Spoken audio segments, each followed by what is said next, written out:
Hello there, Sagittarius sign. Welcome to your monthly reading. So Sagittarius, this reading is for the month of February. Sagittarius Sun, Moon, Rising, Venus. Sagittarius, hindi lahat ng Sagittarius maka-resonate sa reading na to. So take what resonates and leave the rest. Cross watchers, pwedeng kayo to at hindi sila Sagittarius sign. So put yourself in a situation kung saan man kayo maka-resonate. Sagittarius, if hindi kayo naka-resonate sa reading na to, so do check your other placements, your sun, your moon, your rising, your Venus sign, dahil pwedeng doon kayo maka-resonate at hindi dito, especially your moon sign. Sagittarius, if hindi kayo naka-resonate at all, then hindi ito para sa inyo. So, I'm going to do this month of February's love triangle reading. So, para to sa mga may alam na may third party, kilala yung third party, nahuli na may third party, kahit hindi kilala. So, para sa inyo to. Okay? But it's not for everyone. So, I will going to pull an oracle card. This is a heart's hidden secret oracle card. This is your heart's hidden secret and the third party's heart's hidden secret. So, tignan natin. Your heart's hidden secret, Sagittarius. Abandoned. So, left out, walk away, cold. So, how about the third party? Pain. Apprehensive, afraid, caution. So, nasasaktan to. And ikaw naman dito is naiwan. So, tignan natin kung sino yung third party dito sa inyo.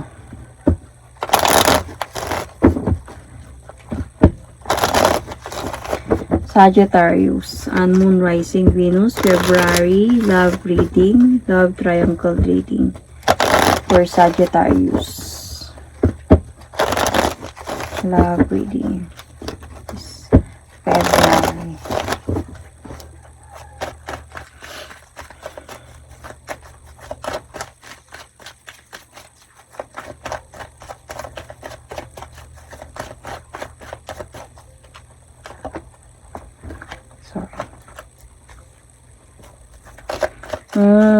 Abandoned, ghosted. So, left out, walk away, coldness.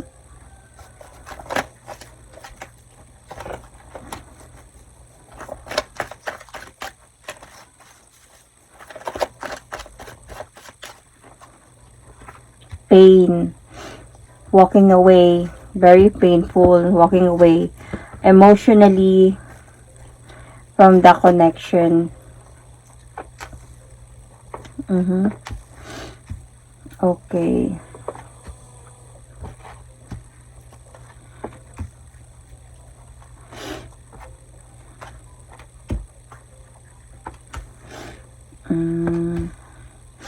Agoy. Okay.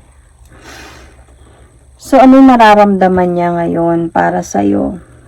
So, I think the same din sa nararamdaman mo ngayon sa hidden secret oracle card. Sa hidden feelings mo dito. Your heart's hidden secret. You felt abandoned. You felt left out. And you felt parang nag-ghost ka ng person na to. So, yun yung naramdaman mo dito. And yung person mo naman, naramdaman niya sa'yo sa connection na meron kayo ngayon is parang coldness as well and emptiness. Yun yung naramdaman niya na parang cold na yung connection ninyo. So, let's clarify.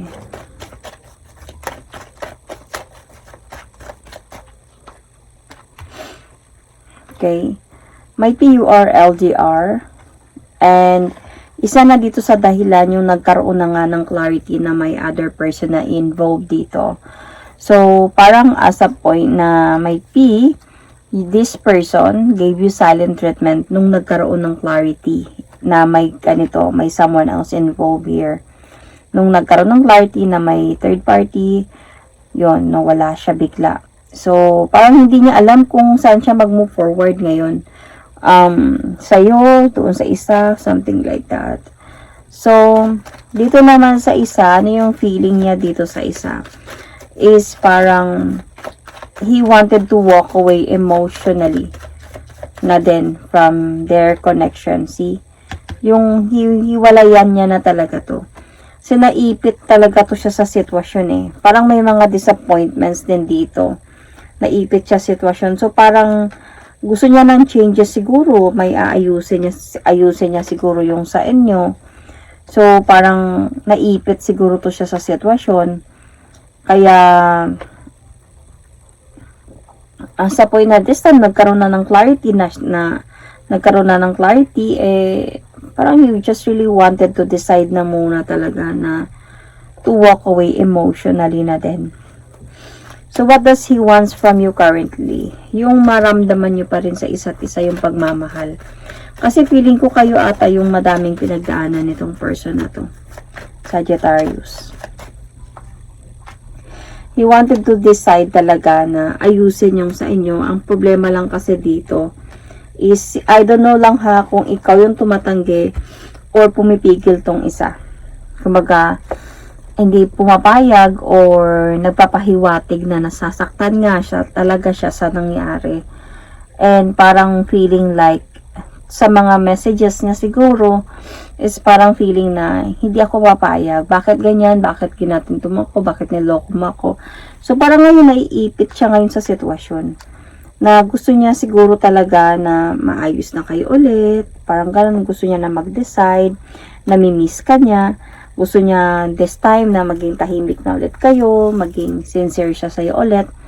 Pero naiipit nga siya because of siguro nasasaktan ko, pinapakita niya yung sa kanya yung pain or pinaparamdam ba or something. So what does he wants from this other person currently? Let's see.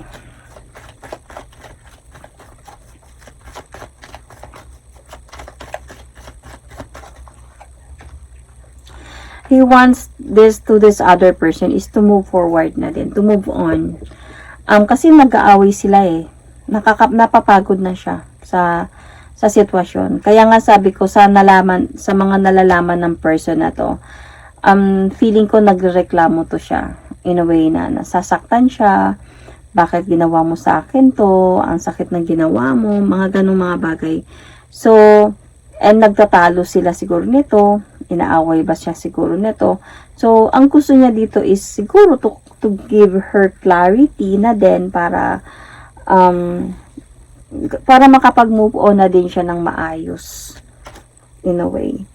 So, the next 3 months or might be this February, hold for the both of you. Mag-proceed talaga siya sa'yo. Kumbaga, this person will come back. So, ngayon, inabandon na kanya, diba? Feeling like that. So, this person will come back. Will move forward towards with you again. Might be this February or the next 3 months. So, but then, dito naman sa kanila, is may communication pa din to silang dalawa. Let's clarify. Okay?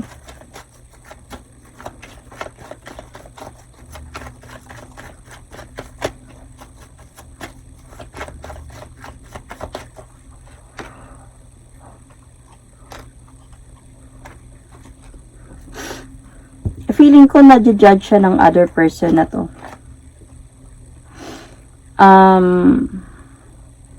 I think para tumahimik na lang. Para wala na lang sigurong angal, reklamo, walang siguro feeling ko kasi itong person na to parang gina-judge siya. I don't know kung pinapahiya ba siya or ano-ano yung mga sinasabi sa kanya, and parang nagigilty din siya sa ginawa niya. So, may communication pa to silang dalawa. Even siguro na nag-move forward na siya back to you again. Para lang sa ikakatahimik ng sitwasyon nila. Para lang, kumbaga, para lang wala nang masasabi. Kumbaga, okay na lang sila ulit. Parang ganun.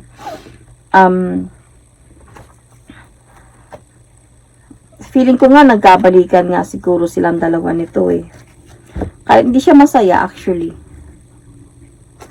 Kasi gusto niya talaga na to have a great changes sa buhay niya. With you. Could be. So, how your communication flow be? So, let's see. So, I think yung dito sa inyo, mag-move forward siya towards with you again. Magpaparamdam siya sa'yo ulit. Pero parang feeling ko, hindi siya yung same as before. Parang magpaparamdam tapos hindi. Tapos magpaparamdam. Ganyan. And, mga ngako tapos ganyan. Kasi itong person na to will going to promise you to save your relationship again. But then feeling ko sa'yo kasi dito mapapagod ka sa kakaantay kung kailan niya tutuparin to. Yung communication kasi ninyo para siyang willingness talaga sa kanya, may willingness talaga sa kanya na ayaw na talaga, na ayusin niya na talaga tong sa inyo. Pero hindi mo to nakikita. Hindi, wala sa gawa in a way. So, will you let this other person go?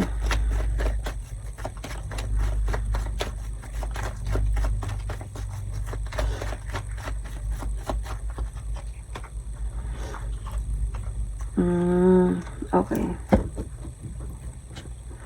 Medyo challenging din to para sa kanya if i-let go niya to. Not sure actually. Feeling ko yung situation sa inyong dalawa, ganon din yung sa kanila eh. Pero, ang nakikita ko kasi dito sa kanila is parang puno ng kasinungalingan. Kumbaga, itong person mo, nagsisinungaling siya dito sa isa sa mga nangyayari din dito sa inyong dalawa. So, even if siguro they are still together, parang feeling ko mapapansin din yun ng third party na may something wrong. Kaya nakikita ko dito sa third party na to is magfi-feeling siya dito na parang confident in a way. I don't know if confident na to have her own freedom to do whatever she want na hindi na sinasabi dito sa person na to, or may confidence siya na alam niyang siya yung pipiliin ng person mo. Parang ganyan. So, meron pa rin sila eh. Meron pa rin talaga. Hindi ko nakita dito na mag-let go siya. Pero very challenging yung relationship nila. So, will he commit to you? He wanted to. He wanted to be happy and fulfilled with you.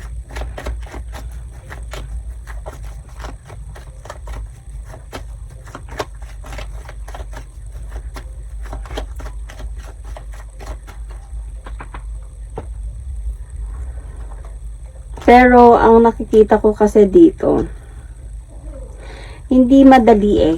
Kasi cheating eh. May cheating pa rin talaga dito. So, hindi siya makapag-focus ng straight sa'yo. Like, sa'yo lang. Kasi meron din silang dalawa eh. Kung, example, hindi ka aware sa ganitong, kung naka-resonate ka dito, tas hindi ka aware sa mga nangyayari, there is a possibility. Magkabalikan kayong dalawa. Sila din. So, kung bumalik lang siya sa'yo for nothing. Bumalik lang siya sa'yo dahil namimiss ka niya, dahil naiipit siya sa sitwasyon, hindi niya maintindihan nararamdaman niya, could be. Pero, wala naman siya sa gawa na to prioritize you talaga na. Kasi sila din eh. Meron din sila. So, ngayon, sa commitment dito, parang may nakikita pa din ako ditong silent treatment, on and off, and imbalance connection, imbalance communication, because may cheating pa din kasi. They are still together. So kailangan niya hatiin yung sa inyo, sa kanila, is still the same. Parang nothing's happened. And binabalanse niya lang talaga to para hindi niyo malaman dalawa. See? Kahit hindi niya alam kung sino yung pipiliin niya, even in the future eh.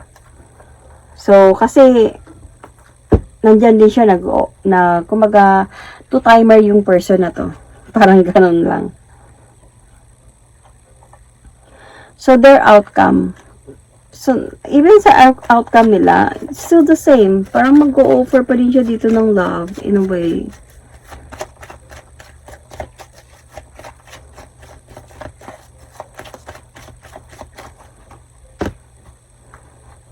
See?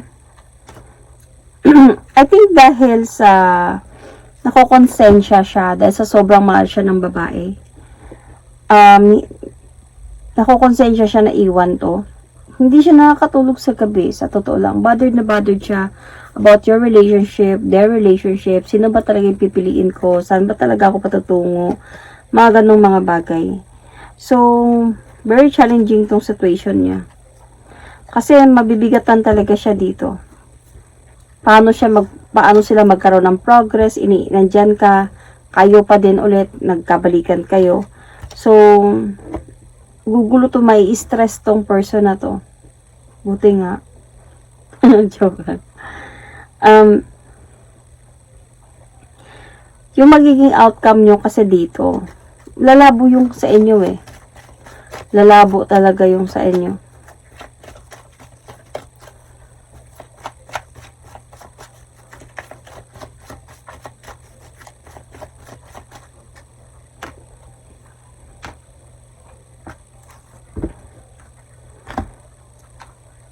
So, see? Ang nakikita ko talaga dito, no?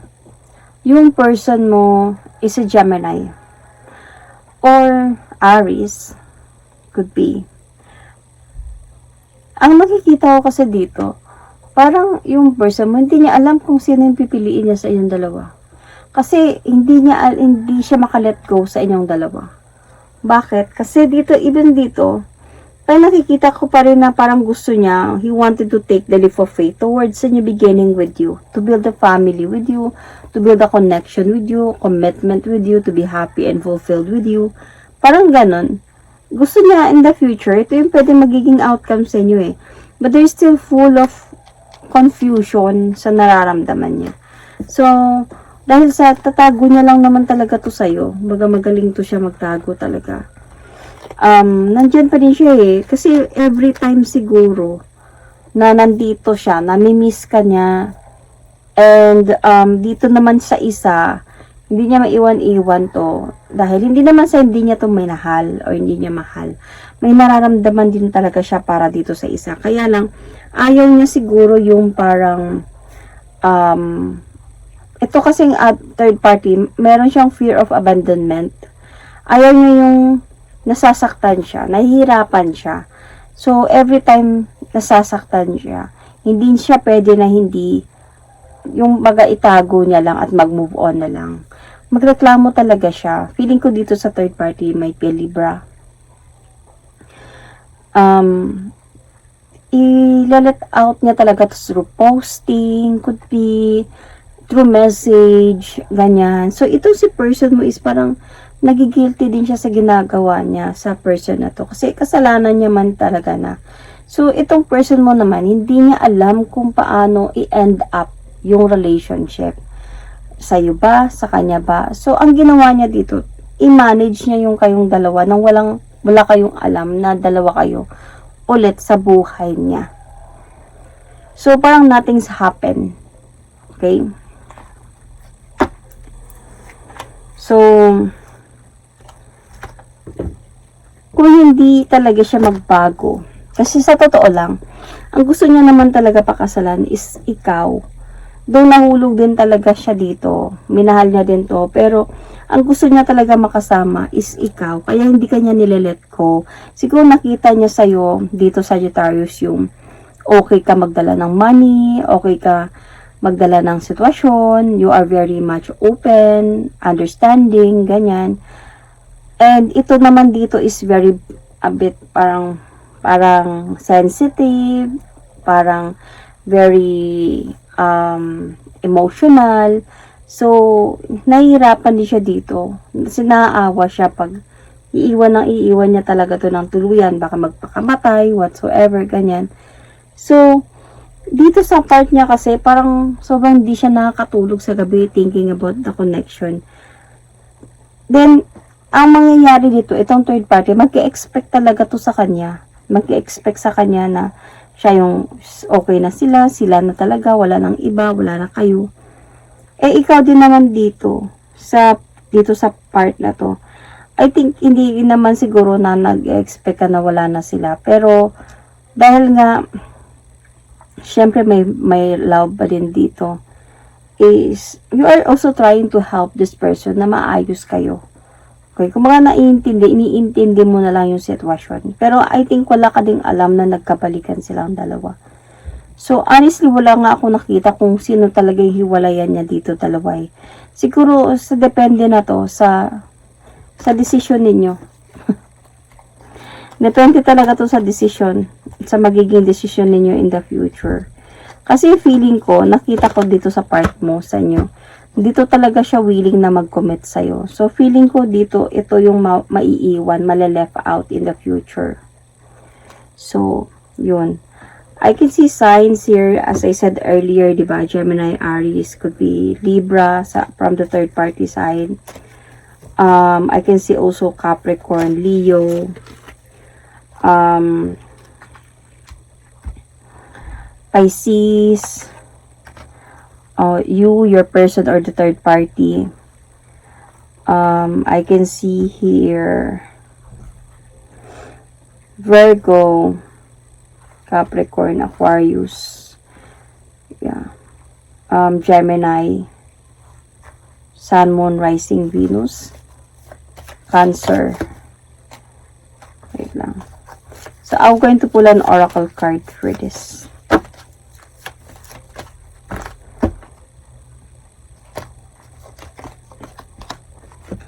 Look deep within your heart and you will feel my love. My love for you is as deep as the ocean. So, yun, I think this is a message from your person towards you. So, kaya hindi kanya bitaw-bitawan talaga. Kahit pa siguro nagkabalikan silang dalawa. So, that is my reading for you. Thank you and God bless.